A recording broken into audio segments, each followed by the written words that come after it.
Hello, my friends. I wanted to hop on today and read you a story, and this one is one of my super all-time favorites. It is called Did I Ever Tell You How Lucky You Are by Dr. Seuss. I really like silly rhyming books, so I want you to listen and see if you can hear some silly rhymes in the book. When I was quite young and quite small for my size, I met an old man in the desert of Dries, and he sang me a song I will never forget.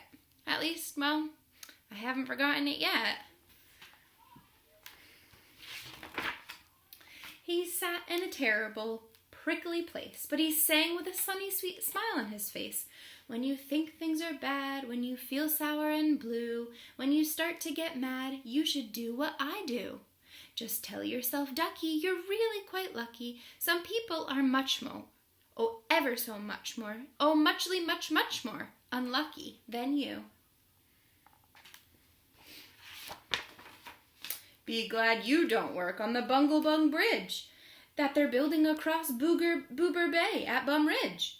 It's a terrible some world. All the people who are in it are troubled with troubles almost every minute. You ought to be thankful a whole heapin' lot for the places and people you're lucky you're not. Could you imagine building that bridge? That looks a little dangerous. Just suppose, for example, you lived in Gazette and got caught in that traffic on Zate Highway 8.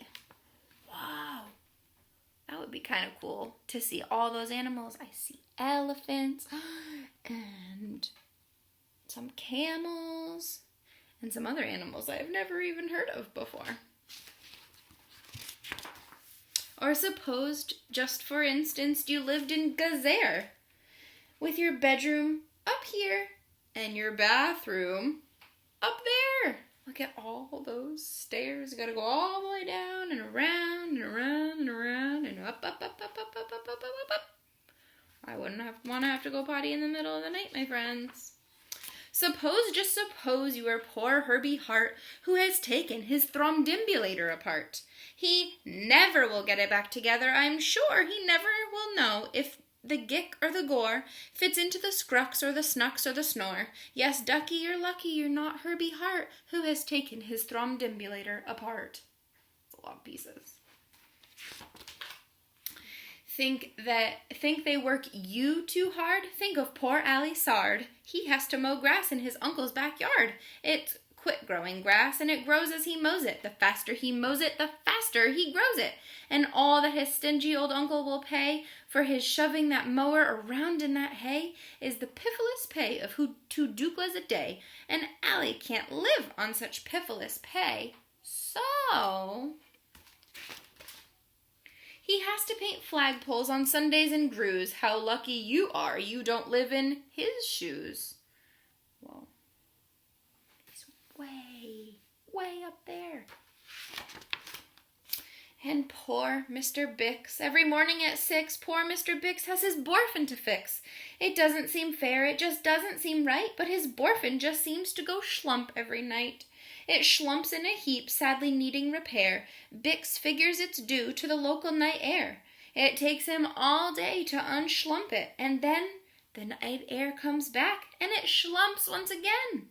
So don't you feel blue, don't get down in the dumps. You're lucky you don't have a borfin that schlumps. Poor Mr. Bicks. And while we're at it, consider the Schlotz, the crumple-horn, web-footed, green-bearded Schlotz, whose tail is entangled with unsolvable knots.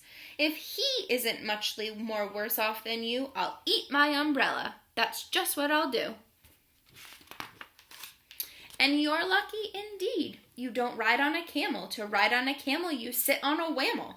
A whammel, you know, is some sort of a saddle, held on by a button that's known as a faddle. And boy, if your old whammel faddle gets loose, I'm telling you, Ducky, you're gone like a goose.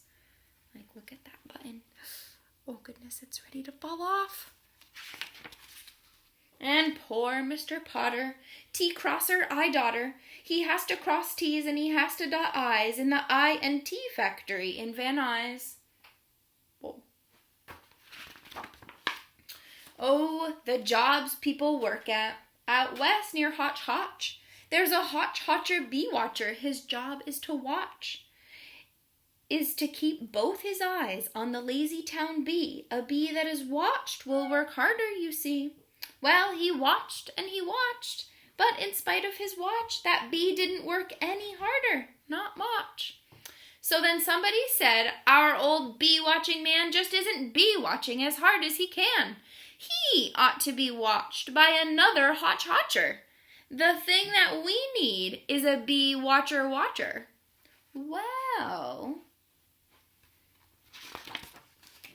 the bee-watcher-watcher watched the bee-watcher. He didn't watch well, so another hotch-hotcher had to come in as a watch-watcher-watcher. And today, all the hotchers who live in Hotch-Hotch are watching on watch-watchers watching, watching the watcher who's watching that bee. Oh, you're not a hotch-watcher. You're lucky, you see. And how fortunate you're not Professor Tabriz, who has spent the past 32 years, if you please, trying to teach Irish ducks how to read Javanese. Seems like a pretty complicated language, my friends. And think of the poor puffing Pooh Gelhorn players who have to parade down the Pooh Gelhorn stairs every morning to wake up the Prince of Poohboken. It's awful how often their poogles get broken. It's a lot of stairs. And oh, just suppose you are poor Herbie Haddo. Try as he will, he can't make any shadow. He thinks that perhaps something's wrong with his giz, and I think that by golly, there probably is. And the brothers Bazoo, the poor brothers Bazoo, suppose your hair grew the way theirs happened to do. You think you're unlucky? I'm telling you, Ducky, some people are muchly, oh, ever so muchly, much more unlucky than you. Could you imagine having to walk around like that your whole life? Oh my gracious. And suppose that you lived in the forest in France where the average young person just hasn't a chance to escape from the perilous pants-eating plants. But your pants are safe. You're a fortunate guy, and you ought to be shouting, how lucky am I? And speaking of plants, you should be greatly gladdish. You're not Farmer Falkenberg's 17th radish. Oh, what's happening to that radish? It's about to get eaten. Oh no. And you're so lucky you're not Ducky Gown, who lives by himself 90 miles out of town in the ruins of Ronk. Ronk is rather run down. Would you like to live by yourself? I know that I would miss my family a lot if I lived by myself. And you're so lucky you're not a left sock left behind by mistake in the caverns of Croc. Does anybody spy the sock? I spy it. It's the color orange. And I think a kitty cat has found it. Thank goodness for all of the things you are not. Thank goodness you're not something someone forgot and left all alone in some punkerish place like a rusty tin coat hanger hanging in space. That's why I say, Ducky, don't grumble, don't stew. Some critters are much, oh, ever so much, so muchly, much more unlucky than you.